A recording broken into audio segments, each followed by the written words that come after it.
Hey everyone, continuing on with today's Abbott and Costello double feature is their 1941 comedy, Hold That Ghost. Now at a swanky nightclub, gangster Moose Matson, William Davidson, is told by his lawyer Bannister, Russell Hicks, that small-time hood Charlie Smith, Mark Lawrence, knows about a recent holdup Moose was involved in, and threatens to go to the district attorney if Moose doesn't give him half the money. Now, the next day, Moose stops at a gas station where Chuck Murray, Bud Abbott, and Ferdinand Ferdy Jones, Lou Costello, work as attendants.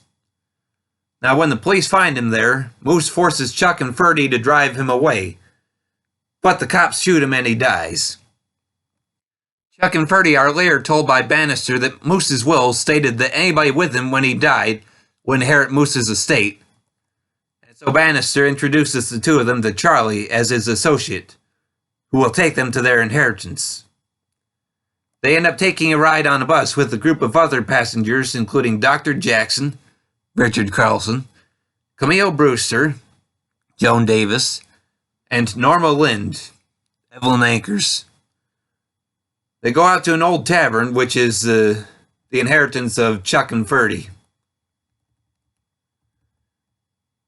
Now, upon arriving, their driver takes off with all their luggage, abandoning everyone at the tavern. Charlie disappears not long after they arrive, and so they all try to scrape together some food. They try to get some sleep for the night, but way too many ghostly run-ins occur as they try to figure out what in the heck is going on at this place.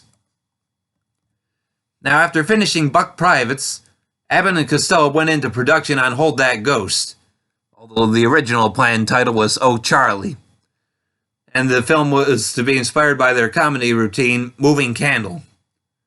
About the time they finished production, Buck Privates was enjoying great success in theaters, and the early test audiences for Oh Charlie wondered where the Andrews Sisters were. So the film was shelved while they produced In the Navy as another service comedy, with plans to rework Oh Charlie later.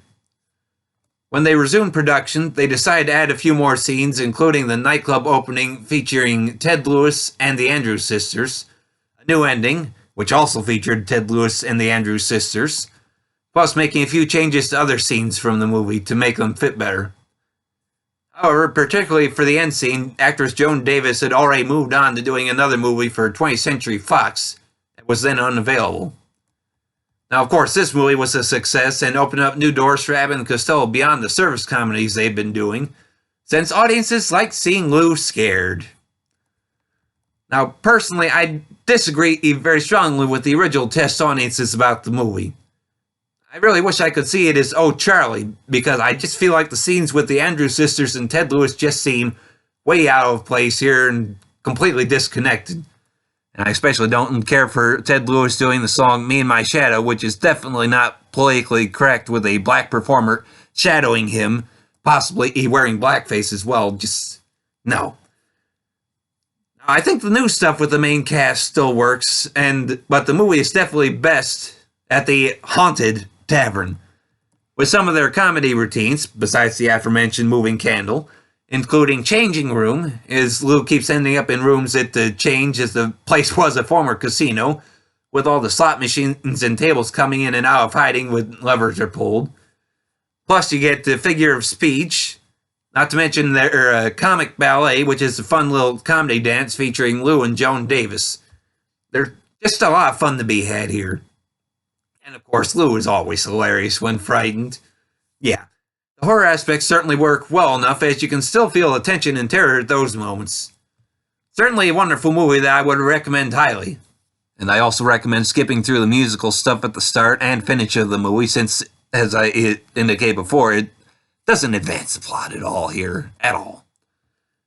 Now, this movie is available on Blu-ray from Shout Factory as part of the 28th film, The Complete Abbott and Costello Universal Pictures Collection, and is 1 hour and 26 minutes in length. Well, that should be all I have to say on this one, everybody, so thanks for listening, and I hope you'll keep coming back for more.